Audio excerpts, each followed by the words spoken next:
Hey, graduating class of 2020, it's Tony Robbins. My first words would be just to honor you. I can't imagine the amount of discipline and focus and sacrifice you've made to get to this point where you are today. And I know today would be a day of such excitement, but because of the nature of what's happening in the world right now, I'm sure there's some other emotions mixed in too. There might be some concern or some fear. And, most of us in life, we work so hard for things. We think life's going to be a certain way, but as you're going to discover, life is never a straight line. We're taught that. We think line is just, I'm going to go from here to there. But if you look in nature, you never see a straight line in real nature. If it's a straight line, a human built it. And so it's a process of evolving, of growing, dropping back, growing, dropping back. And challenges are what really grow us. Your life is a great story. Every person's life is a story. And the question is, some people's story is a warning, some people's story is an example. Right now, you're an example that's growing and expanding, and you have a chance to have this be the most incredible life. But it won't be a life without challenge. And the challenges we're facing right now give you an opportunity to grow like very few generations. I'm sure you've heard of the Great Generation, the World War II generation. If you watch a great movie, if you read a great book, the size and the power of the hero, how much you become as a hero is defined by how tough an obstacle you face, how difficult is the villain, the opponent. And so sometimes when I've been through the toughest times of my life, one of the questions I've had to ask myself or note to myself is, I finally have a really worthy opponent. This is scaring the hell out of me, or this is challenging me, or this is making me crazy. But I also know in my gut and in my soul that if I can push through, it's just like you've done in these years. You've pushed through tough times, I'm sure, many of them. But as you push through those, you become more. And as you become more, something magical happens. You don't just grow. You expand in your spirit and your soul and your capacity and your skill. And all of a sudden, fear becomes less and less a part of you. Look, I grew up in a very tough environment. We had no money for food. I can remember Thanksgiving when literally, my dad came home and just said, we have no money, we have no food. I don't know what we're going to do. And we would have survived because we always found a way to survive, but we weren't going to have a great meal. And there was a knock at the door. And this critical moment in my life, I was 11 years old at the time. And I opened the door, and there's my mom and dad, by the way, saying things, yelling at each other, things that, once you say them, you can never take them back. And it was a bad moment. And I opened the door, and there's this tall man standing there with grocery bags in each hand. And right at his feet, he had a pot he'd sat down with an uncooked turkey. And he said, "Is your father here?" And I said, "Just one moment." And I ran to get my dad. I said, "There's somebody at the door for you." And he goes, "Who is it?" I said, "I don't know." He goes, "Well, ask him." I said, he needs to talk to you. And I just wanted to see my dad's face when he saw that we're going to have food and this great meal. My dad went over and opened the door and saw this man with the food and didn't let the man say a word. He said, "We don't accept charity." And he went to slam the door in the man's face. And the man just happened to have his foot there, so it bounced off his foot and the door stayed open.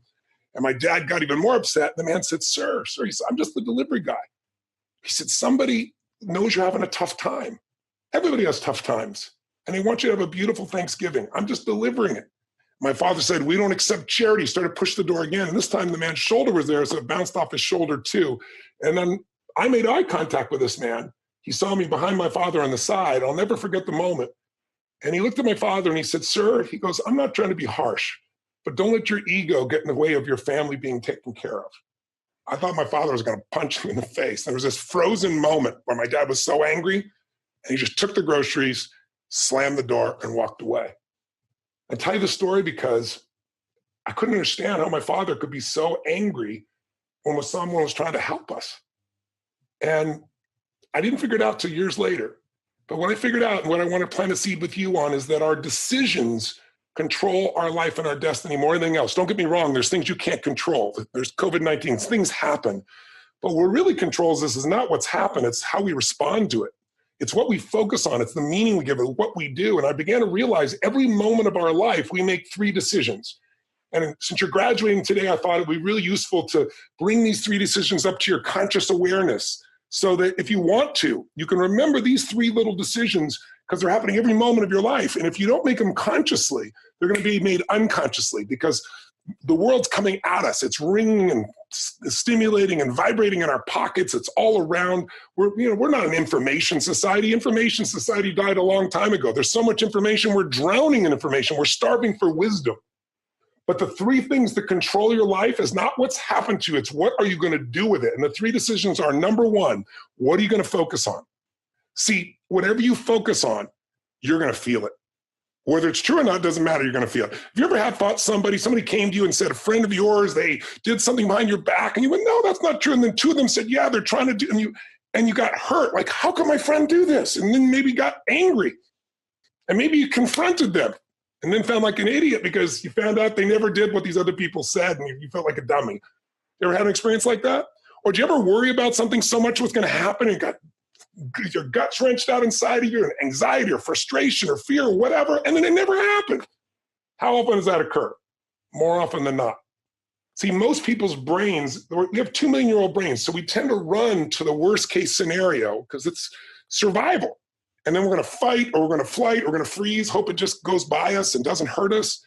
But we're more than just our old brains. We have the ability to create life on our terms. I always tell people, you're not the manager of your life experiences, you're the creator of your life. Your creator's giving you the ability to make decisions. But the most important one, start one, is what are you going to focus on?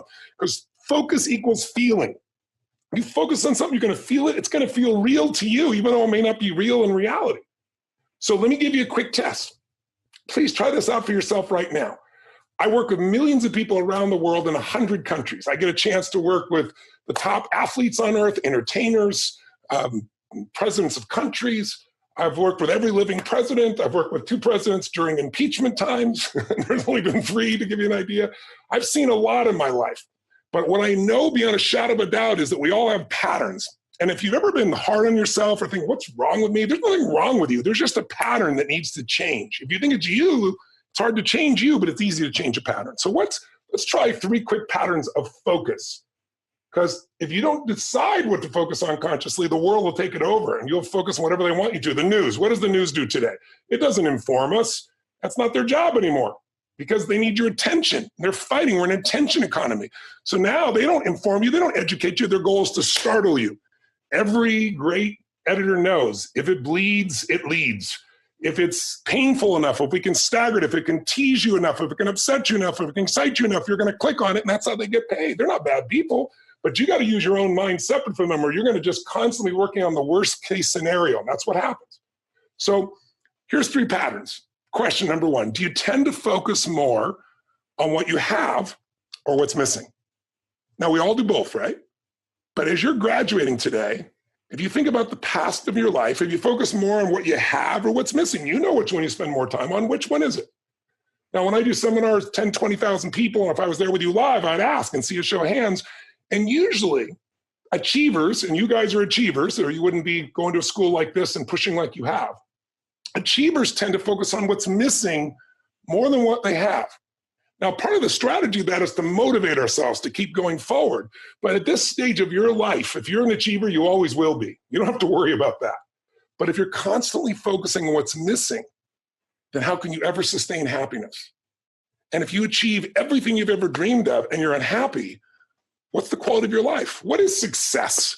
What is failure? Failure is not being able to do anything meaningful in your life. Failure is living in frustration, anger, and sadness all the time. Success is finding a way to grow, to expand, to love, to contribute, to make a difference.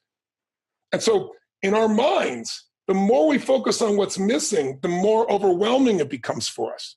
And my gosh, right now, it'd be so easy to focus on what's missing. I can't get together with my friends at the same level. Can't even touch some people. There's all these things we could focus on what's missing. Or we can focus on what we have. What we have is each other. What we have is a big chance to be healthy and strong. What we have is a way to change our world. What we have is our creativity and our answers. We have anything we want to make happen. And you're at a stage of life where you get to write the story of your life, and you're going to make tons of mistakes. And if you focus on the mistakes, you'll feel overwhelmed. You'll see what you missed. But if you learn from them all, you'll see every experience of your life has gifts for you. And every gift, like where are you going to be? This COVID-19, it's going to pass. It's already 20 times less intense than they told us it was going to be. No one, I'm sure, manipulated it. It was just mistakes, people trying to overprotect. And there are consequences of overprotection as well. But if you focus on what's missing, you're going to be stressed out. So the first thing is training yourself to focus on what you have. And simple things like the things you've heard of, like a gratitude journal, sounds so stupid, but training your brain to look for what you have will create gratitude, which destroys the two emotions that destroy people's relationships and lives, and that's fear and anger. When you're afraid, you're going to make the wrong decision most of the time. When you're angry, you're going to make the wrong decision most of the time. When every day of a practice of finding something, 2 or 3 things you're grateful for, you train your brain to find it, and you're no longer in survival. Let's try another pattern. Do you tend to focus more on what you can control or what you can't control? Now, when I ask this in my seminars, people that come to an event usually are people that spend time, energy, money, so they want to take control of their finances or their business or their life or their relationships or their body or their athletics or whatever. And that's my job. So most people, they are focused on what they can control. But most people in society focus on what they can't control. And that'll just make you angry or stressed or sad or overwhelmed. Can you see that pattern? Think of it like software. It has nothing to do with you. If you take anybody's brain and put these two together, keep focusing on what's missing and what you can't control, what do you have to feel? What would anybody feel that constantly focuses on what I don't have and what I can't control that's outside my control? You're going to be stressed. You're going to be pissed off. You're going to be angry. You're going to be sad, or you're going to be depressed. In fact, I ask people all the time. I say, how many of you know somebody who is on an antidepressant medicine and they're still depressed? And 2/3 of the room, sometimes 80, 90% of the room raise their hand. They know somebody who takes antidepressants and they're still depressed. How's that possible? Because all an antidepressant does is numb you. It doesn't take care of the source, which is what you're focusing on, which is creating your feelings. Does that make sense? And so the third pattern would be, do you focus more on the past, the present, or the future? What do you spend more of your time, past, present, or future? Well, most people in my events don't focus most on the past. They're more proactive. I doubt you do either, but the past is useful. Where do we spend our time? Some people are more present, some more future. The key in life is a balance. The present so you can enjoy it, but anticipating the future so you can create life on your terms. So those 3 patterns alone can change somebody's life. If you just change from focusing on what's missing to what I have and feeling grateful, from what I can't control, of course I can't control anything, but these are the things I can control: my mind, my emotions, my actions, my interactions. And I'm going to focus on how to enjoy and learn from the present and grow into my future. That little pattern alone, that tiny pattern, if you made that change now, it might feel like a 10-degree shift, but you take it out a week from now, a month from now, 6 months from now, a year from now, you have a different destination, a different destiny. Second decision we make, real quick. What does this mean? The minute you focus on something, you're going to decide, what does it mean? Is this the end or the beginning? Is this person dissing me? Is this person challenging me? Is this person coaching me? Is this person loving me? See, the meaning you give things instantly produces emotion in you, and your emotions will affect your actions, and your actions will shape your destiny. So think about it. If you think, is God punishing us? That's why we have this virus? Or is God challenging us? Or is this a gift from God for us to find better ways to come together? Or does that have nothing to do with God? It's human beings who are making decisions, some good, some bad. See, whatever meaning you give is going to create emotion. If you think God's punishing you, you're going to react completely differently. Is this the beginning of your relationship or the end? If you think it's the beginning of the relationship, you're going to react differently to everything if you think it's the end of the relationship. Read between the lines. You get the idea, right? So we are controlled by what we focus on and what things mean. But the problem is most of us have been conditioned, and we let the world and the environment train us to think like everybody else. And listen, you and I both know, I'm not into positive thinking. I'm into the truth. I'm into intelligence. I'm into seeing it as it is, but not worse than it is. I'm into seeing it better than it is, so there's a vision. Otherwise, you have no direction. And then I'm into doing what it takes to turn it around. See, you've got to control the meaning. If you control the meaning, you have an extraordinary life. But if you let the media, external people, then you'll be a follower. And most people, you tell me, are most Americans healthy, vital, strong, healthy? Are most Americans in a passionate relationship for decades where they don't just hang out, they love each other and want to be with each other? Do most people have a career or a job or a company that they love, can't wait to go to every day? The answer is, most people, the answer is no. But there's a few who do. And I mentioned the few who do versus the many who talk. And then finally, the third decision is, what are you going to do? Because what you're going to do is different than if your meaning is they're dissing me, than if your meaning is they're challenging me, than if their meaning is they're loving on me. Does it make sense? And so it's important to learn to find empowering meanings, to train yourself to focus on what you have, instead of what's missing, what you can do, what you can do this moment, what you can do in the future. Those are just a couple samples. And if you do that, you're going to be in a state where you're going to know what to do, or you're going to learn what to do quickly. And if you don't know what to do, trust your gut and take some kind of action. You go, what if it's the wrong action? You'll find out quicker and you can change again. But if you sit on the fence doing nothing, it'll just create frustration or fear, anxiety.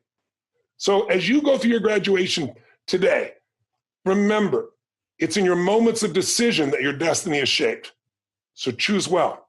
And as you do, choose in a way where you're kind to yourself and kind to others, and where you trust that there's something in you larger than your mind.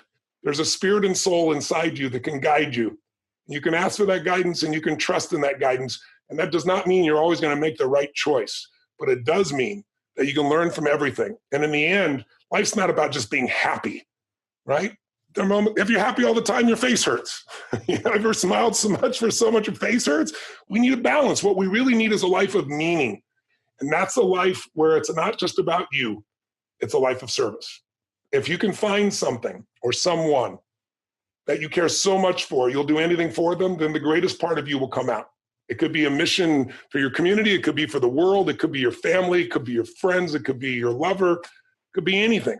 It could be in the future, maybe your children. But if you can find something you care about more than yourself, you're not going to suffer. Because in the end, there's only two options: suffer or grow. If you're suffering, you haven't grown yet. And so grow into a new set of beliefs that take you beyond the focus of limitation to what's truly possible. So congratulations. This is a beautiful day.